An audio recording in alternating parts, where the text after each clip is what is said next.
Rohit sir, पहले तो बहुत बहुत शुक्रिया, थैंक यू वेरी मच। बाजार पहले तो सर आप अपना ध्यान रखिएगा, महाराष्ट्र में बहुत केसेस बढ़ रहे हैं। आप महाराष्ट्र में ही हैं, हमारी वेल विशेस आपके साथ है, टेक केयर। दिल्ली में भी बहुत ज्यादा केसेस हैं, बट फिर भी मेरे को आपकी चिंता रहेगी हमेशा। आप थोड़ा सा ध्यान रखिएगा। रोहित सर, आप मेरे को ये बता पाएंगे कि बाजार गिर क्यों रहा है?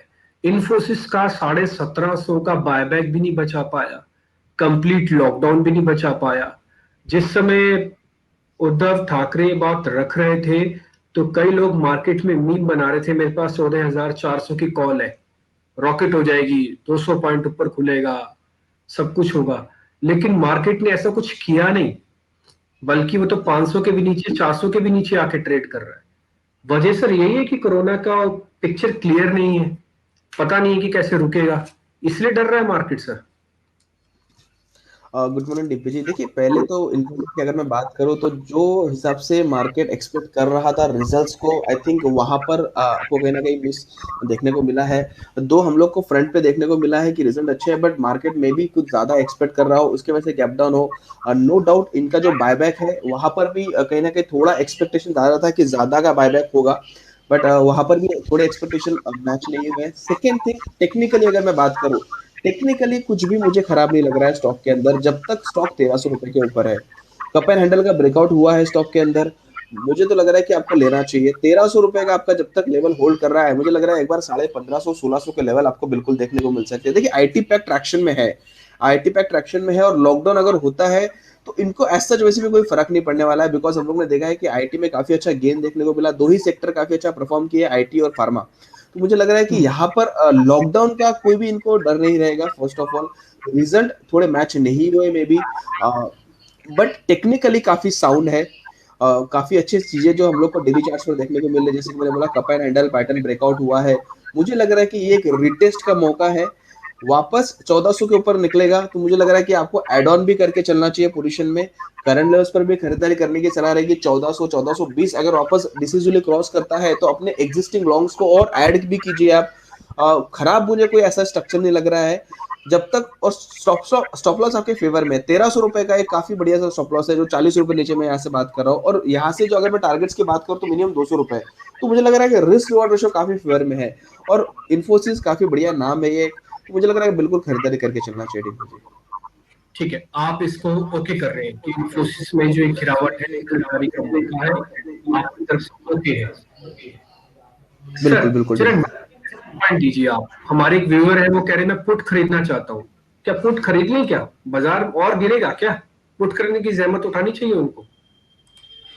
डीपी जी, आप इन्फोसिस की बात करें कि मार्केट की बात करें? मैं सुन नहीं पाया, माफ करिएगा। की बात बोल, मैं इन्फोसिस की बात पूछ रहा था, अब मैं मार्केट की बात पूछ रहा हूँ। बाजार के अंदर और कितनी गिरावट आपको दिखती है?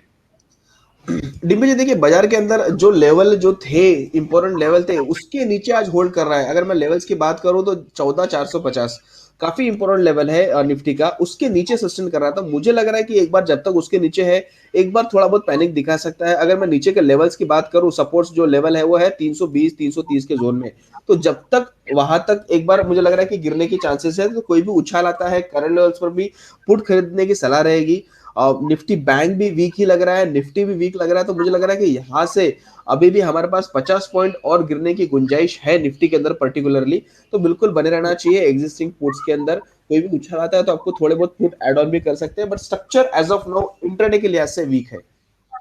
ठीक है रोहित सर, बाजार को आप और कितना वीक होते हुए देखते हैं? 250 तक, इससे भी नीचे चला जाएगा तो 13,900 तक आ जाएगा?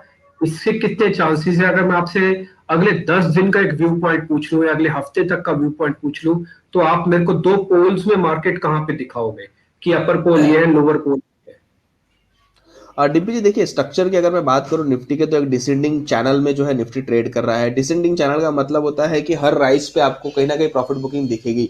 अब इसके जो लेवल्स आ रहे हैं नीचे के साइड में, वो लेवल्स है कहीं ना कहीं, एक सेकंड में ड्रॉ करके देख रहा हूँ, इसका जो ओवरऑल लेवल है वो 14,100 तक आपको देखने को मिल सकता है। तो 14,250 एक काफी बढ़िया सपोर्ट है, नो डाउट। बट कहीं ना कहीं ये जो आपने ड्रॉ किया है डिसेंडिंग चैनल, तो मुझे लग रहा है कि 14,100 14,000 तक के भी लेवल हम लोग को देखने को मिल सकते हैं। तो एज ऑफ नाउ मुझे लग रहा है कि अग्रेसिव लॉन्ग्स नहीं होने चाहिए। देखिए ट्रेडिंग के लिए आप लॉन्ग्स करके चल सकते हैं, बट पोजिशनल लॉन्ग्स मुझे लग रहा है कि आपको स्टॉक स्पेसिफिक में ध्यान रखकर चलना चाहिए। निफ्टी के अंदर वो कॉन्फिडेंस नहीं है अभी कि आप पोजिशनल लॉन्ग करके चले, बट ये स्टॉक स्पेसिफिक एक्शन में बिल्कुल आप लॉन्ग करके चल सकते हैं। निफ्टी के अंदर मुझे लग रहा है कि as of now structure sell on rise का है, थोड़ा वेट एंड वॉच करेंगे। एक बार नीचे की तरफ 14,100 के लेवल मुझे लग रहा है कि आपको एक बार देखने को मिल सकते हैं डीपीजी। 100 तक आप एक बार आ सकते हैं। अगर आप बेचना चाहते हैं निफ्टी को तो थोड़ा सा संभल कर बेचिएगा। मैं बेचने के खिलाफ नहीं हूँ, पुट्स लेने के भी खिलाफ नहीं हूँ। आप पुट्स भले ही लेना चाहें लीजिए, बट थोड़ा इस चीज का ध्यान रखिए। अच्छा सर, कुछ स्टॉप लॉस आप दोगे? अच्छा मान लो जिसको शॉर्ट करना है या जिसने और नीचे देखना है, किस लेवल पे आपको आके लगेगा कि अब मत करना कुछ भी? ये 14,500 पे आपको लगेगा, या फिर अभी 650-700 चाहिए आपको कम से कम?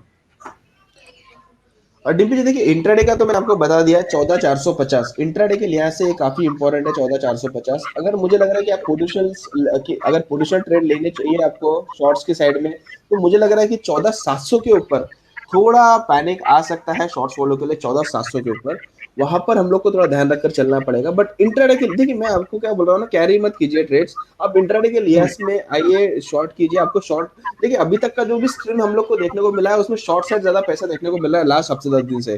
तो आप इंट्राडे में आइए, शॉर्ट कीजिए, और आपका जो स्टॉप लॉस है वो आप कल के डे हाई का लगा दीजिए या आज के डे हाई का लगा दीजिए, और आपको पैसा बनता है अगर आप ये ट्रेडिंग साइकोलॉजी के साथ में चलेंगे। तो कल का जो इमीडिएट जो ब्रेकआउट जोन था वो 14,450 का, तो वो आज के लिए स्टॉप लॉस रहेगा इंट्राडे के लिहाज से। ठीक है, डन। मैं आपकी बात समझ गया। एक तो इंट्राडे के हिसाब से आपको ट्रेड लेना है, किसी भी सौदे को कैरी नहीं करना, बड़ी पोजीशंस लेना नहीं, शॉर्ट करना है। तो मार्केट अभी डाउनवर्ड स्लोपिंग चैनल के अंदर है, आप गिर सकते हैं, 14,100 तक भी आ सकते हैं। 250 एक एम सपोर्ट एरिया है, गुंजाइश अभी और है थोड़ा नीचे आने की। मोटा मोटी साफ साफ तरीके से हमने आपको बता ही दिया कि आपको बाजार के अंदर इस समय क्या करना है। खैर एनी हाउ, अब मैं आता हूँ सीधा सीधा स्टॉक्स पे।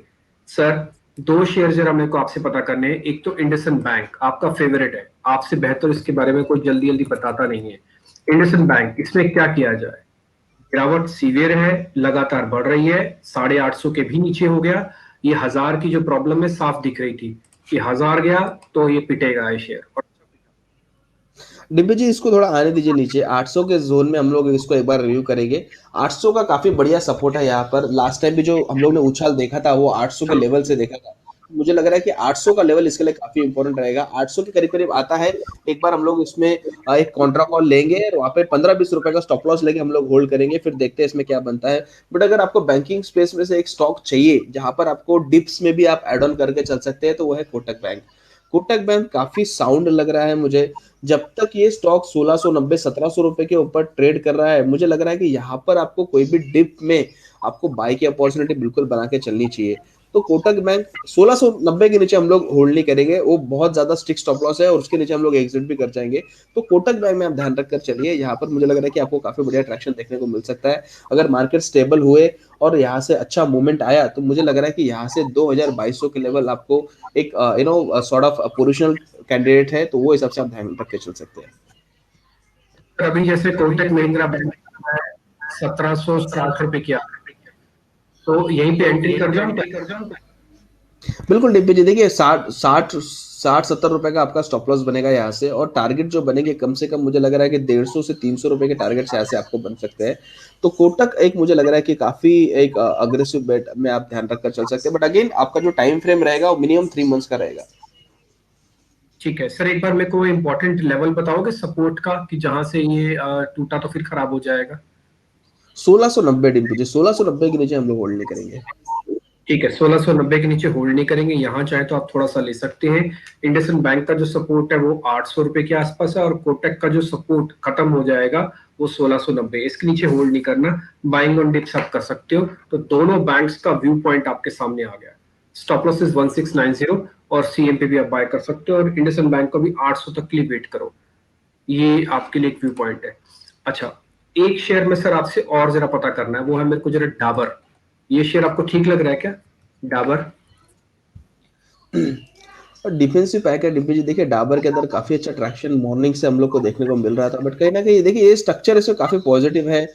थोड़ा भी गिरावट में जो है ये जिसको हम लोग बोलते हैं पार्टिसिपेट नहीं कर रहा है, एक राइजिंग वेज का ब्रेकआउट हम लोग को देखने को मिला था लास्ट वीक।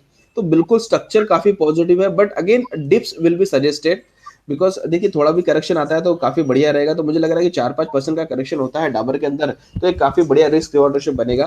तो कोई भी डिप आता है बिल्कुल खरीदारी करने की सलाह है। एग्जिस्टिंग लॉन्ग्स बिल्कुल होल्ड करके चलिए।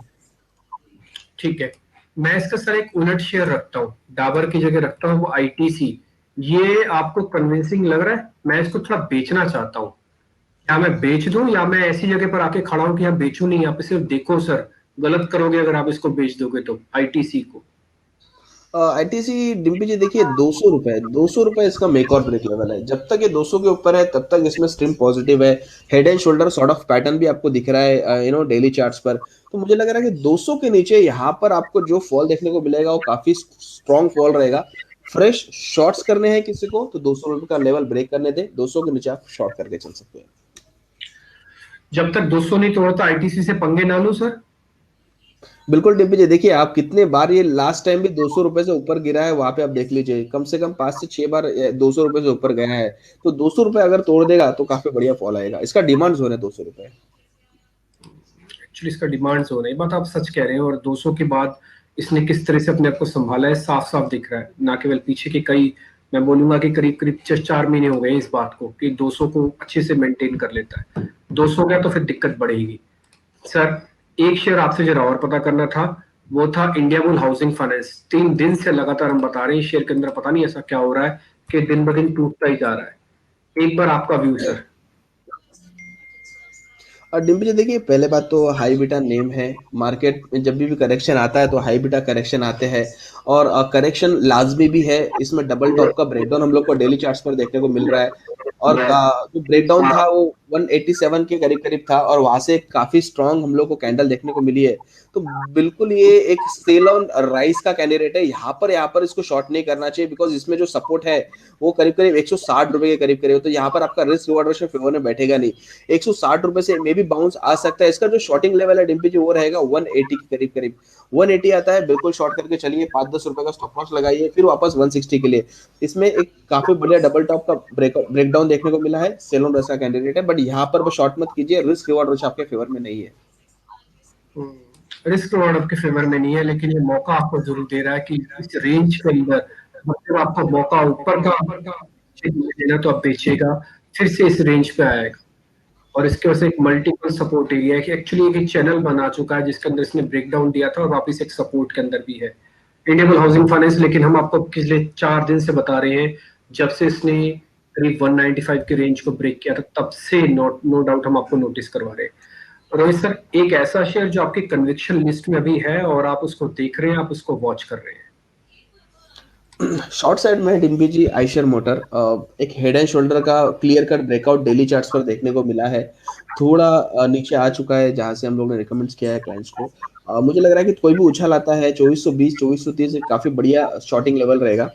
स्टॉप लॉस आपका 2500 रुपए का रहेगा, और मुझे लग रहा है कि यहाँ से काफी बढ़िया फॉल हम लोग को देखने को मिल सकता है। आइशर मोटर के अंदर काफी नीट और क्लीन एकदम बोलते हैं ना हम लोग टेक्स्ट बुक पैटर्न है। तो मुझे लग रहा है कि ये काफी बढ़िया स्ट्रक्चर है आइशर मोटर के अंदर हेड एंड शोल्डर का। यहाँ पर आप कोई भी उछाल आता है शॉर्ट करके चलिए। 2500 रुपए का स्टॉप लॉस रहेगा। मुझे लग रहा है कि यहाँ से जो टारगेट हम लोग को देखने को मिलेंगे, एक बार ये स्टॉक आपको इमीडिएट बेसिस पे 2300 और ओवरऑल बेसिस पे 2200 के लेवल पे दिखा सकता है। तो आइशर मोटर के अंदर मुझे लग रहा है कि वीकनेस बढ़ती हुई दिख सकती है आपको।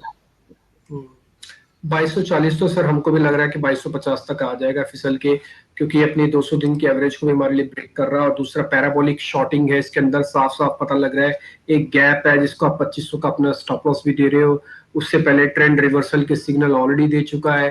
क्लियर कट जो भी एक जो टेक्निकल एनालिसिस को समझना चाहता है ना कि हाँ कैसे हम शेयर को पकड़े और शॉर्ट करें, ये एग्जाम्पल है, टेक्स्ट बुक एग्जाम्पल जिसे हम कहते हैं ना कि आइशर मोटर कैसे पकड़ा गया, ये आप यहाँ से चेक कर सकते हैं। कैसे बेचा जा रहा है आइशर मोटर्स को, क्यों बेचा जा रहा है आइशर मोटर्स को, ये क्लियर कट थॉट आपके सामने साफ साफ है। ठीक है सर, 2500 का रखेंगे इसके अंदर एक स्टॉप लॉस और करीब 2250 तक का इसके अंदर रख लेंगे अपना टारगेट, और आइशर मोटर्स को यहाँ पे बेच भी सकते हैं। रोहित सर बहुत बहुत शुक्रिया, थैंक यू वेरी मच आज कार्यक्रम में जुड़ने के लिए, बहुत मजा आया सर। थोड़ा ध्यान रखिएगा सर, महाराष्ट्र में केसेस बढ़ रहे हैं, हमारी शुभकामनाएं कि आप स्वस्थ रहें अच्छे से, थोड़ा बचाव रखिएगा सर।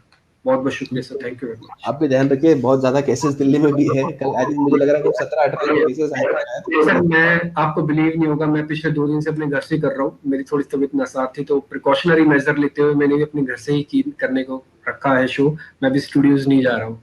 नहीं, बिल्कुल बिल्कुल कीजिए सर। ठीक, thank you very much sir, thank you, thank you.